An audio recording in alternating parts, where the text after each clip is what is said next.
Electoral and Boundaries Commission Amendment Bill, National Assembly Bill number 10 of 2024. The bill was considered and passed by both houses of Parliament, with the Senate granting its seal of approval on 17th June 2024, followed by the National Assembly on 20th June 2024.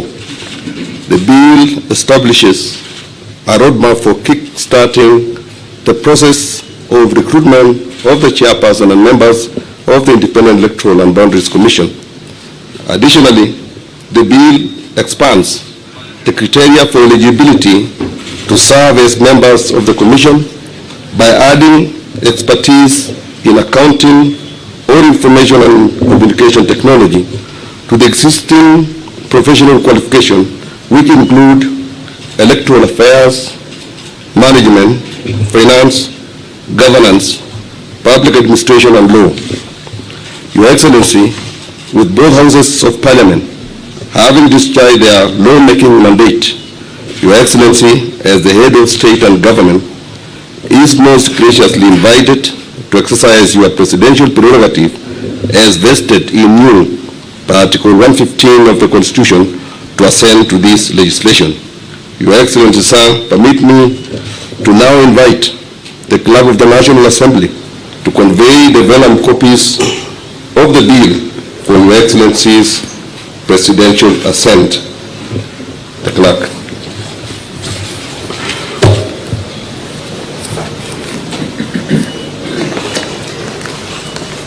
Your Excellency, these vellum copies have the consent of the Speaker of the Houses of Parliament to present these vellum copies before you for your assent. This bill, Your Excellency, is the first bill to anchor the resolutions of the Houses of Parliament with respect to the NADCO report.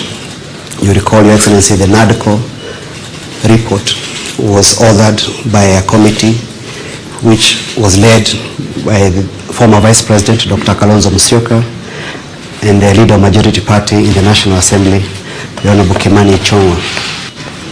The Houses of Parliament adopted the report, both of them, and thereafter the attendant bills were published, the first one being the Iebc Amendment Bill, which was initially introduced and passed by in the National Assembly in the month of May, sent to the Senate, and the Senate also passed it on 11th of June with amendments, and the amendments passed by the Senate were approved by the National Assembly on the 20th of June. Your Excellency, this bill gives a roadmap to the formation of the Iebc. It commences with the Iebc selection panel, which will now comprise of 9 persons who are to be nominated in a competitive and transparent process by certain bodies, first of them being the Parliamentary Service Commission, which is required to nominate 2 persons. The political parties liaison committee is required also to nominate 3 persons. The Law Society of Kenya, 1 person. There's 1 person to be nominated by the ACPAC, and 2 persons to be nominated by the Interreligious Council. The bodies which are nominating more than 2 persons, Your Excellency, are required to also observe the 2/3 gender rule, so as to ensure that the completeness of the panel observes the 2/3 gender rule as required under our Constitution. The bill, Your Excellency, also amends certain provisions relating to the term of the Secretary to the Commission, giving the Secretary a term of 4 years renewable once. Your Excellency, the bill also amends certain provisions relating to facilitation of Iebc with respect to its role on delimitation of boundaries, Your Excellency. Allow me to join the rest. Thank you. Thank you. So, Your Excellency, Article 135 of the Constitution requires every presidential action to be under the hand and seal of the President. Sir, permit me now to invite you to affix the public seal of the Republic or the statute. Welcome, Your Excellency.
Your Excellency, in a symbolic display of the interdependence between the legislature and the executive in the management and public affairs, I kindly request that you hand over a copy of the Act to His Excellency the Deputy President, Attorney General for publication into law, the Speakers of both Houses of Parliament, the former Prime Minister,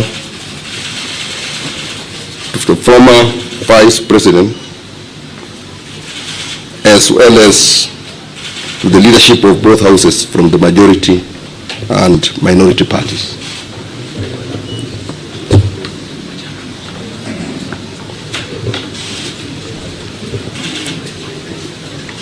Your Excellency, you will open.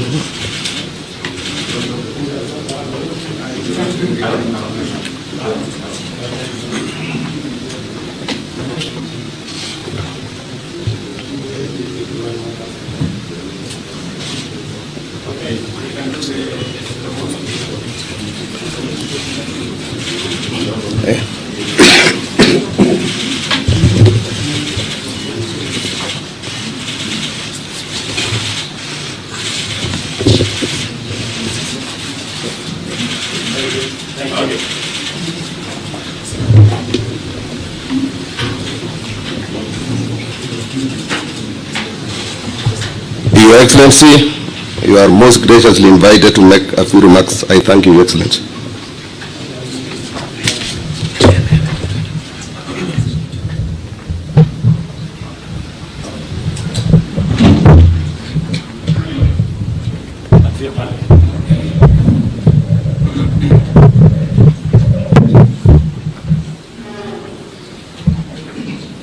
Thank you, Your Excellency, the President, Your Excellency, the Deputy President, Prime Cabinet Secretary.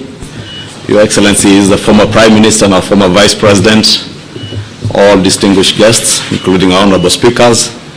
Your Excellency, your assent to the Iebc Amendment Bill, being the first of the National Dialogue Committee report bills, one of the 9 bills, Your Excellency, marks the beginning of a very important process to our country in the reconstitution of a new Iebc Commission.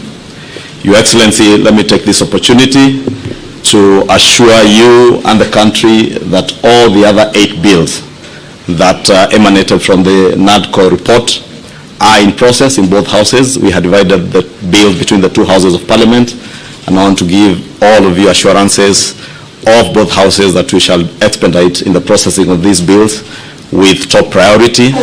Your Excellency, in conclusion, let me just say that this assent of this bill not only marks a hallmark in our nation's endeavor to reconstitute a new Iebc, but also buttresses the importance of dialogue in our country, because these bills have emanated from a process where we all came together as a country to dialogue, and through dialogue we've been able to surmount most of the challenges that faced our country at the time we came together as NADCO. And I am certain, Your Excellency, even now and moving forward, this signifies that new move that through dialogue we can talk to each other and be able to surmount all the challenges that bedevil our country. With those few remarks, Your Excellency, allow me to invite my co-chair, our former Vice President, who co-chaired with me the NADCO process, to give his brief remarks.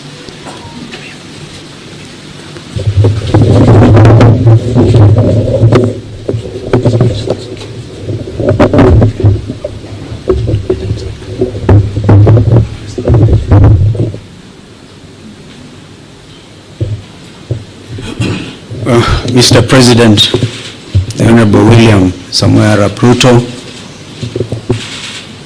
Prime Minister Raila Odinga, both co-principals of the NADCO process,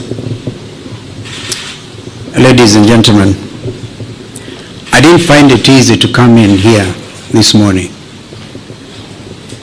for various reasons, one of which was the barricading of the route to KICC. But I must thank the organizers for having brought it to KICC, because if it was a State House, Mr. President, it would even have been a little harder. The reason is simple. Our country is at a crossroads. My colleague, Honorable Kimani Ichung'wah, has highlighted that both of you asked us to undertake the process of NADCO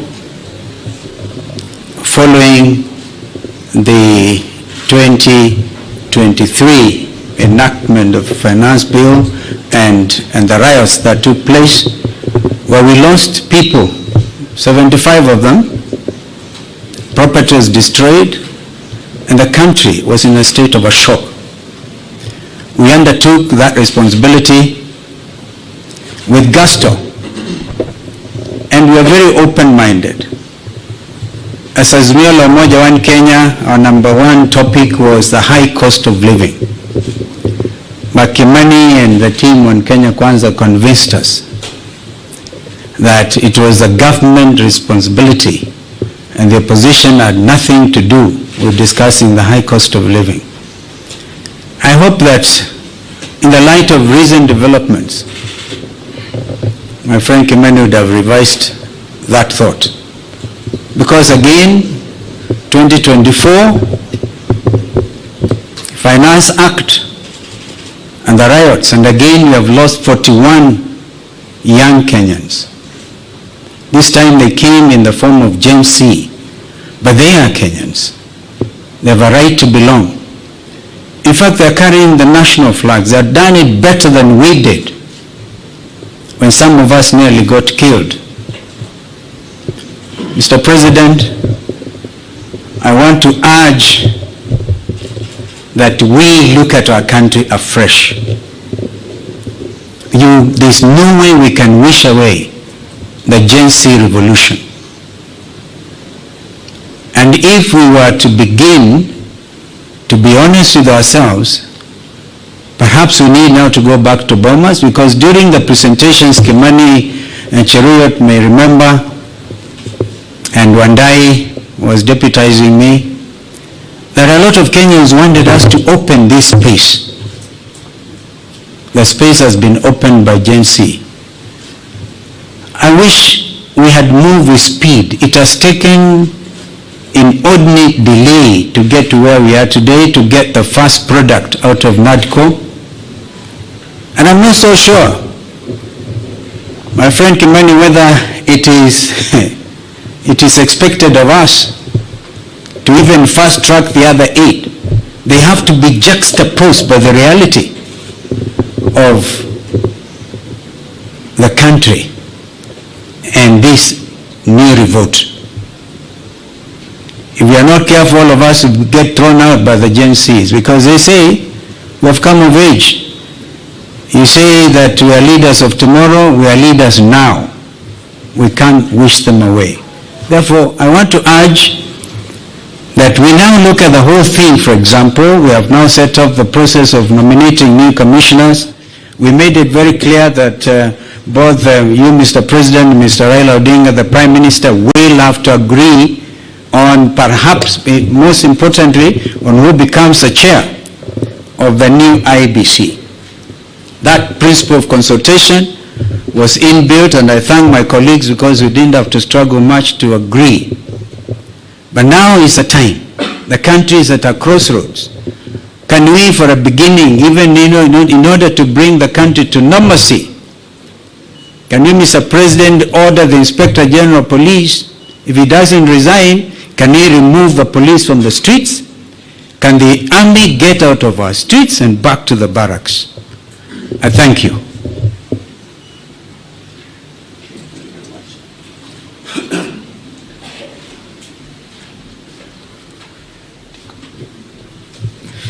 Thank you, Your Excellency, former Vice President.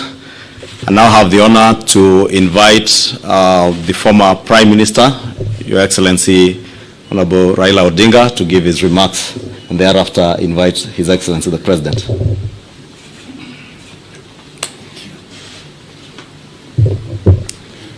Your Excellency, my brother President William Samuel Ruto, all distinguished ladies and gentlemen who are here this morning, we have come here today for a very solemn occasion. And I'm happy that this function has been arranged to take place here at KICC. As my colleague Stephen Kalonzo Musyoka said, we are at a crossroads as a country. And times like this requires leadership, the country to move forward. What we are doing today is a culmination of a process that began sometime last year when President Olusegun Obasanjo came to mediate and the conflict that was raging on at that time. We agreed when we sat together, myself and Brother William Ruto, that we would follow the route of dialogue. And that is the reason why NADCO was set up. NADCO then proceeded to dialogue and ended up with a very voluminous report which has contained some very fundamental recommendations. This bill that has now been signed into the law today is just one of those. But the NADCO report contains very many issues which are at the heart of the people of Kenya today. If you see the issues which are being raised by our youth, most of them are actually contained in the NADCO report. But if this NADCO report is implemented fully, you'll be able to address all those issues which these young people are raising. We are, as I've said, at a very, very crucial juncture in the history of our country. Our country has moved forward. There have been highs and lows in our history of 61 years. we need to move forward. And I want to say, at this moment in time, my brother, that we require now a wider engagement so that people have an opportunity to vomit all that is there in their chest in order that we can be able to find a way forward. I therefore want to support the proposal of my brother Stephen Kalonzo Musyoka that we have this conversation. It may not take more than 2 weeks, but it brings all the stakeholders together. Today our society is fairly stratified.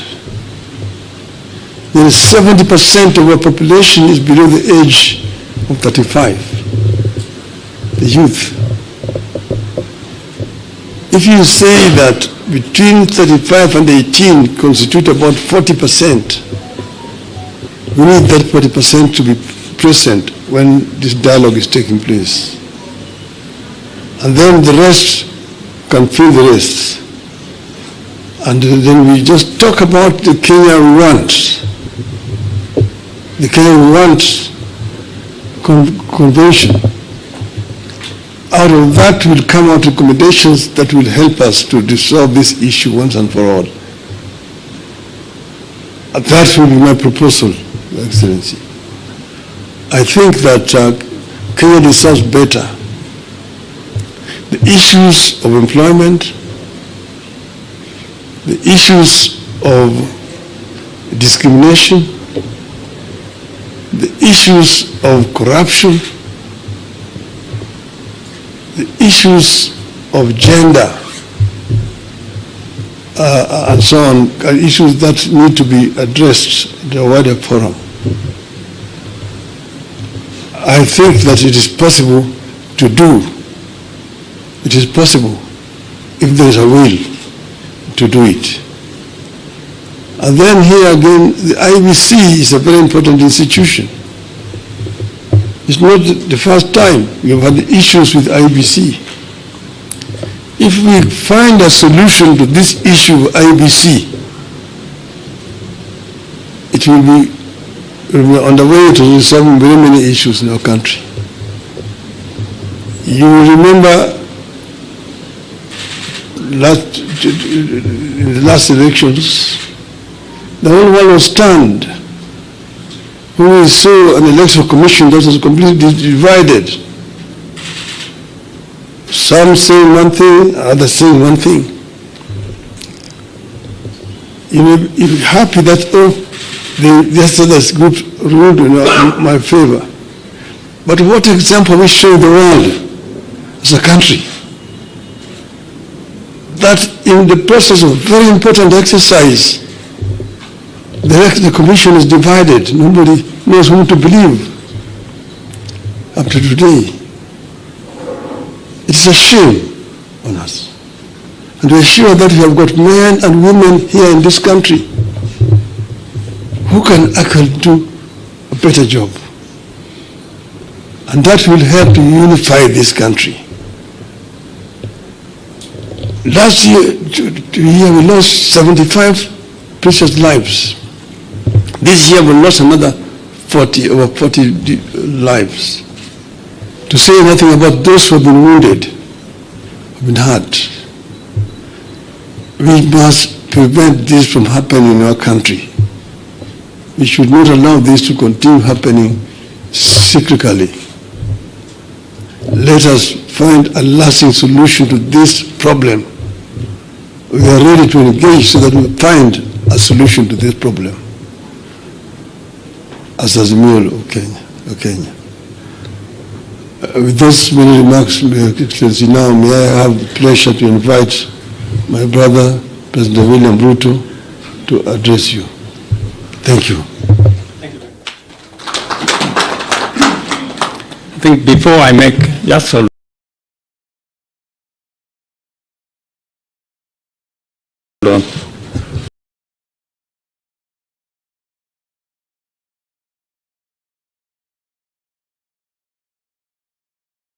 before I make some remarks, I have listened very carefully to the leaders who have spoken, and each one of them has spoken passionately about the future of our country, as it should be. But let me ask my deputy to make a few remarks so that I can conclude. Mr. Deputy President. Your Excellency, the former Prime Minister, Your Excellency, the former Vice President, the leadership of our two houses, members of the executive, and the press. Your Excellency, this is a great morning for this country because the constitution of the IEBC is a great step for our democracy.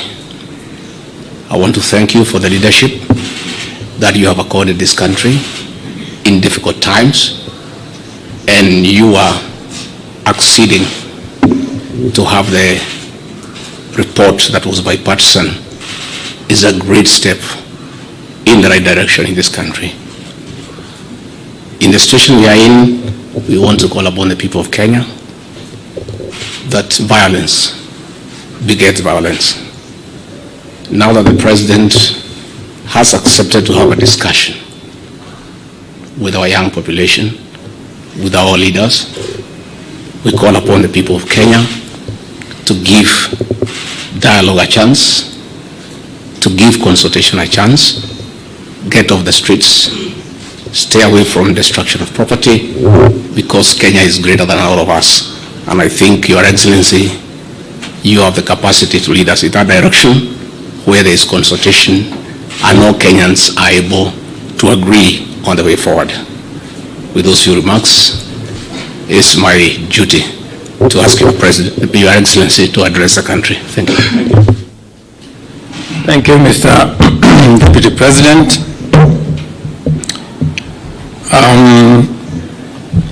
Your Excellencies, Mr. Vice President, former Prime Minister, former Vice President, the two speakers of our National Assembly and Senate, leaders of majority, fellow leaders present here. Welcome to this occasion. The National Dialogue Committee, established last year, resulted from the closing of ranks across the political divide to forge consensus on a number of priority national issues, including the reconstitution of the IEBC. Today's assent of the IEBC Amendment Bill therefore marks a significant step in the actualization of one of the recommendations of NADCO and testifies to our country's ability to navigate difficult, complex, and sometimes divisive issues that could undermine our national cohesion, undermine our stability and security if we leave it unattended. The signing of this bill paves way for the establishment of the selection panel for the appointment of IEBC commissioners. The IEBC remains a cornerstone of our democracy, responsible for overseeing regular elections at various levels, and on the overall ensuring that our electoral cycle is managed transparently and administered in an impartial, neutral, efficient, accurate, and accountable manner. I concur with leaders who have said there must be professionalism and integrity as part of the cardinal principles of the men and women who will be charged with the responsibility of overseeing our elections. The spirit of NADCO is the spirit of unity, bipartisanship, and consensus building, values which have helped our nation overcome its most challenging moments. Even as I assent to this bill, I look forward to supporting and facilitating any other outputs of the national consensus that was NADCO to ensure that Kenya moves forward and with as many hands on deck as is possible.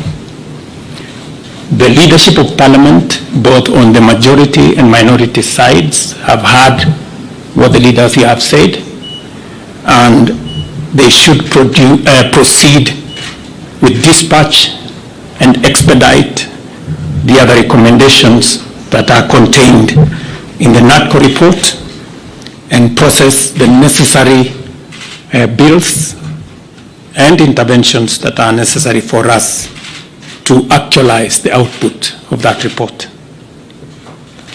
Beyond NATCO, we are currently engaged in discussions as a country about our economy. As we know, the country has faced a series of economic shocks, including COVID-19 pandemic, globally high interest rates, and devastating droughts and floods, events which have impacted negatively on our economy and our capacity to secure resources for development and to also meet our debt service obligations.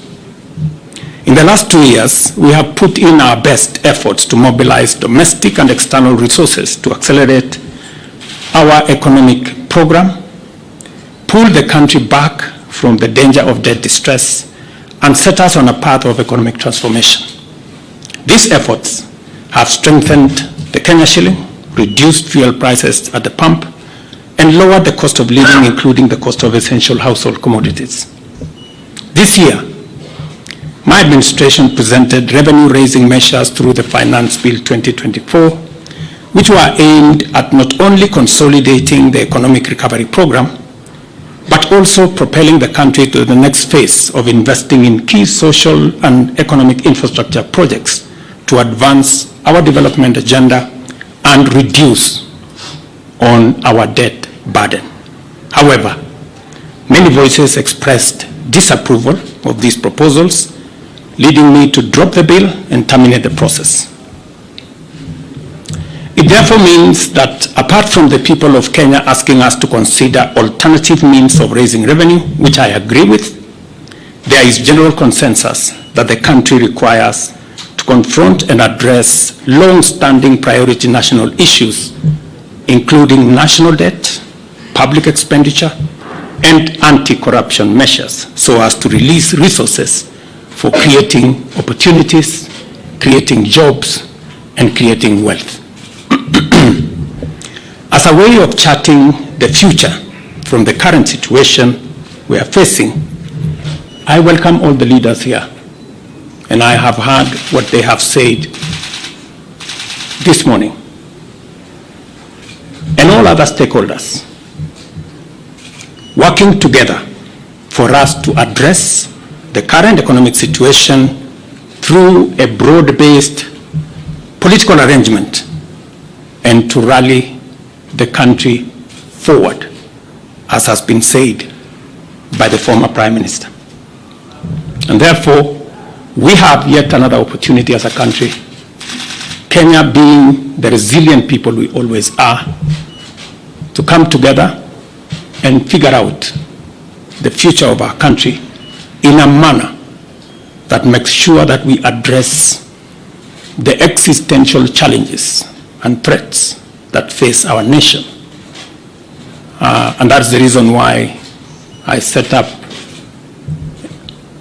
a committee to work and audit our debt, for us to interrogate our expenditure, and for us to work on anti-corruption. I want to encourage Parliament to expedite the conflict of interest bill that will support our anti-corruption measures, especially in relation to public officers. And I am hopeful that these are some of the conversations that we will be engaged in going forward. I am very confident that, as always, Kenya knows how to pull together, and leaders know how to come together in the best interest, not of individuals, not of parties, but the collective body of the Kenyan people. And I look forward to working with leaders, as I have said, going forward on a broad-based political mechanism that will see us steer the country to the future. Thank you very much